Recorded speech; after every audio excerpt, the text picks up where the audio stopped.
ములుగు జిల్లాలో యువత మత్తు మాదక ద్రవ్యాల బారిన పడకుండా అవగాహన కల్పించేందుకు జిల్లా ఎస్పీ సుధీర్ రామ్నాథ్ కేకాన్ ఐపీఎస్ ఆధ్వర్యంలో వాలీబాల్ టోర్నమెంటు ప్రారంభించారు. ములుగు మండల కేంద్రంలో నిర్వహించిన కార్యక్రమంలో పాల్గొన్న ఎస్పీ యువత చదువు, క్రీడల్లో ముందంజలో ఉండాలని సూచించారు. రోడ్డు భద్రతా నియమాలను తప్పనిసరిగా పాటించాలని, టూ వీలర్ నడిపేటప్పుడు హెల్మెట్, ఫోర్ వీలర్లో సీట్ బెల్ట్ ధరించాలని చెప్పారు.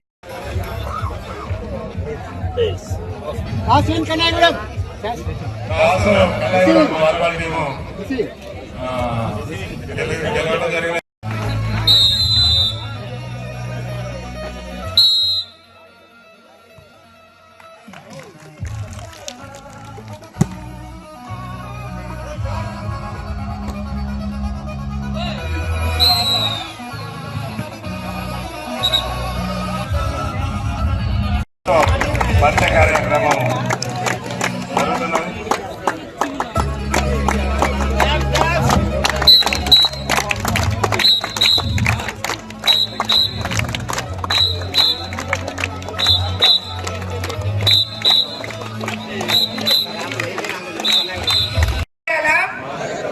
అక్రమ రవాణా మరియు దుర్వినియోగంపై జరుగుతున్న పోరాటంలో క్రియాశీల భాగస్వామిని అవుతానని, వీడి వాడకం వలన కలిగే దుష్పరిణామాల గురించి సంపూర్ణ అవగాహన కలిగి ఉండి నాతో పాటు ఏ ఒక్కరూ డ్రగ్స్ బారిన పడకుండా కృషి చేస్తానని, డ్రగ్స్ అమ్మకం, కొనుగోలు చేసే వ్యక్తుల సమాచారాన్ని పోలీసుకు తెలియజేస్తానని, డ్రగ్స్ రహిత జీవన శైలిని అనుసరిస్తానని, డ్రగ్స్ రహిత సమాజమే లక్ష్యంగా సాగుతున్న తెలంగాణ ప్రభుత్వ సంకల్పంలో భాగస్వామిని అవుతానని ప్రతిజ్ఞ చేస్తున్నాను. జై హింద్. టూర్నమెంట్ ప్రోగ్రామ్ ఇనాగ్రేషన్ కోసం వచ్చిన డిఎస్పీ ములుగు గారికి, డిఎస్పీ డిసిఆర్ గారికి, మిగతా CM Mulugu, SB inspector ఆర్ఐస్, PET గారు, మిగతా ఇక్కడ వచ్చిన ప్రతి ఒక్కరికి పేరు పేరున నమస్కారం. ఇంతకుముందు అందరూ ఈ వాలీబాల్ టోర్నమెంట్ గురించి చెప్పడం జరిగింది. ఇప్పుడు నేను ఇక్కడ జాయిన్ చేసిన తర్వాత మనకు మా ఫస్ట్ మేడారం జాతర ఉండే, అమ్మవారి జాతర చాలా పెద్ద జాతర ఈసారి జరిగింది.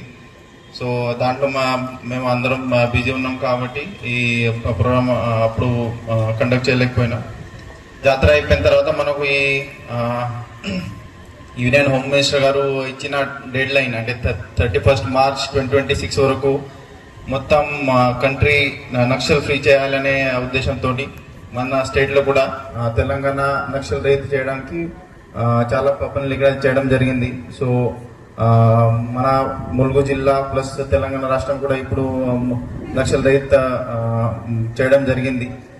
అది అయిపోయిన తర్వాత యూత్ పిల్లల కోసం మనం ఏదో ఒకటి చేయాలి ఆ ఉద్దేశంతో ఈ మధ్యలో మన గౌరవనీయులు రాష్ట్ర ముఖ్యమంత్రి గారి చేతితోని గిరిదర్శక్ అనే ప్రోగ్రాం కూడా మేము లాంచ్ చేయడం జరిగింది. దీంతో పాటు ఇప్పుడు త్వరలోనే కొన్ని స్పోర్ట్స్ మీట్ పెట్టాలి, తర్వాత జాబ్ మేళా పెట్టాలి పిల్లల కోసం, అంటే వాళ్ళకి కెపాసిటీ బిల్డింగ్ కోసం, ప్లస్ రెసిడెన్షియల్ ట్రైనింగ్ ప్రోగ్రామ్ కూడా కండక్ట్ చేయాలి. అట్లా డిఫరెంట్ ప్రోగ్రామ్స్ మేము ప్లాన్ చేస్తున్నాం. ప్లాన్తోనే ఈ వాలీబాల్ టోర్నమెంట్ పెట్టడం జరిగింది. ఈ వాలీబాల్ టోర్నమెంట్ ఇప్పుడు ఫస్ట్ పోలీస్ స్టేషన్ లెవెల్లో కండక్ట్ చేస్తాం, తర్వాత సబ్ డివిజన్ లెవెల్ తర్వాత ఇక్కడ డిస్ట్రిక్ట్ లెవెల్లో మన ఇక్కడ గౌరవనీయులు సీతక్క మేడం చేతితోటి ఫైనల్ ప్రైజ్ డిస్ట్రిబ్యూషన్ సెరమనీ ఉంటుంది. ఫైనల్ కూడా అదే రోజు జరుగుతుంది డిటిసి జాకరంలో. ముఖ్యంగా ఇప్పుడు ఈ స్పోర్ట్స్ మీట్ ఏదైతే వాలీబాల్ టోర్నమెంట్ ఉందో దానికి పోలీస్ తరఫున మేము కొన్ని పాయింట్స్ ప్లాన్ చేసినాం. దాంట్లో ముఖ్యంగా ఇప్పుడు ఈ 99 డేస్ యాక్షన్ ప్లాన్ తో భాగంగా పోలీస్ శాఖకి ఈ ఆర్ఐ వాళ్ళవి అంటే మీరు బయట వెళ్ళిన తర్వాత క్షేమంగా మళ్ళీ తిరిగి రావాలనే చాలా పెద్ద రోడ్ సేఫ్టీ సంబంధించి ప్రోగ్రామ్ ఉంది. దాంట్లో కొన్ని పాయింట్స్ ముఖ్యంగా మీరు హెల్మెట్ ప్రతి ఒక్కరు పెట్టుకోవాలి. ఇప్పుడు మీ దగ్గర ఇక్కడ ఉన్న ఎంతమంది దగ్గర 2 వీలర్స్ ఉన్నాయి? ఒకసారి చేయలేపండి. 2 వీలర్స్ ఉన్నాయా? బైక్ హెల్మెట్స్ ఎంతమంది దగ్గర ఉంది? వాడుతున్నారు అందరూ? 4 వీలర్స్. సో అంటే మీరు బయట నేను ప్రతిరోజు చూస్తున్నా చాలా మంది పిల్లలు అసలు 2 వీలర్ ఫుల్ స్పీడ్ లో నడిపిస్తున్నారు, హెల్మెట్ వాడతలేరు. హెల్మెట్ పెట్టినా కూడా ఒకరు పెడుతున్నారు, పిలియన్ రైడర్ పెడతలేరు, ముగ్గురు ట్రిపుల్ రైడింగ్ చేస్తున్నారు, చాలా మంది డ్రంక్ అండ్ డ్రైవ్ చేస్తున్నారు.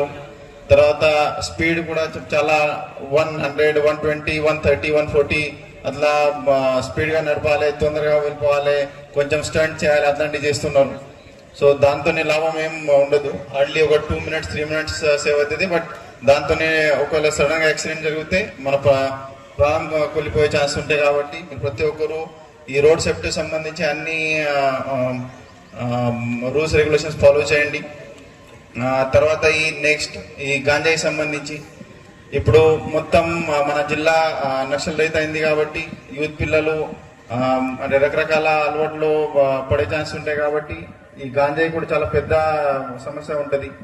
సో మన ములుగు జిల్లా మనం గాంజా రహిత చేయాలంటే ప్రతి ఒక్కరు ఎస్పెషల్లీ యూత్ పిల్లలు, ఆ ఊరు సంబంధించి పెద్ద మనుషులు, లీడర్స్ ప్రతి ఒక్కరిది బాధ్యత ఉంటుంది. ఎందుకంటే ఇప్పుడు ప్రతి ప్లేస్ లో పోలీస్ రీచ్ అవ్వలేదు. బట్ మీరు ఒకవేళ అది ప్రతి గ్రామంలో ఇది డిసైడ్ చేయాలి, ఒక రెజల్యూషన్ చేయాలి. మా గ్రామం 100% ఈ గాంజా రహిత గ్రామం అనే ఒక మీరు బ్రాండింగ్ లాగా చేయాలి. ఆ ఊర్లో ఉన్న ప్రతి ఒక్క యూత్ అది డిసైడ్ చేసి మీరు స్వయంగా తాగద్దు, ఎవరు తాగితే ఇమీడియట్లీ మీరు పోలీస్ కి డయల్ 100 చేసి మాకు సమాచారం ఇవ్వాలి. లేకపోతే మీ ఊర్లో ఒక కమిటీ కూడా త్వరలోనే ఫామ్ చేసి ఈ యాంటీ డ్రగ్ కమిటీగా యాంటీ డ్రగ్స్ సోల్జర్ మేము అట్లా ప్లాన్ కూడా చేస్తున్నాం. సో ఈ డ్రగ్స్ తోని చాలా సమస్య ఉంటాయి. ఇప్పుడు అది అంటే ఈ వాలీబాల్ టోర్నమెంట్ రోజు మనం ఎక్కువ స్పీచ్ ఇవ్వద్దు, ఎందుకంటే ఇది స్పోర్ట్ యాక్టివిటీ ఉంది కాబట్టి నేను మిగతా విషయాలు ఎక్కువ మాట్లాడలేదు. బట్ ఇది డ్రగ్ అనే చాలా పెద్ద సమస్య ఉంటుంది. అంటే వరల్డ్ లో ఇప్పటి వరకు అంటే హైయెస్ట్ ప్రాఫిటబుల్ బిజినెస్ ఇది. దాంతోనే thousands of crores of families damage అవుతుంది. హెల్త్ ఇష్యూస్ అవుతాయి, సోషల్ ఇష్యూస్ అవుతాయి, చాలా ఇష్యూస్ ఉంటాయి ఈ డ్రగ్ సంబంధించి. సో దయచేసి ఇప్పుడు మీరు ఈ అంటే ఈ టోర్నమెంట్ తో పాటు మీరు ఈ పర్టికులర్ మెసేజ్ కూడా మీ ఇంట్లో, తర్వాత మీ ఊర్లో, మీ చుట్టుపక్కల ఉన్న ప్రతి ఒక్కరికి ఈ గాంజాయి సంబంధించి మీరు అవేర్నెస్ కలపాలి. అది ఒకటి విజ్ఞప్తి చేస్తున్నా. దీంతో పాటు ఇప్పుడు కొత్తగా కొన్ని నేరాలు ఎస్పెషల్లీ సైబర్ క్రైమ్ చాలా పెద్ద ఎత్తున జరుగుతుంది. ఎందుకంటే ఇప్పుడు ప్రతి ఒక్కరు మొబైల్ వాడుతున్నారు, మొబైల్లో రీల్స్ అది ఇది చాలా ఉంటాయి. సో సడన్ గా ఏదో ఒకటి మెసేజ్ వస్తుంది, ఓటీపీ వస్తుంది. చాలా మంది యూత్ పిల్లలకి జాబ్ ఉండదు కాబట్టి ఈ పార్ట్ టైం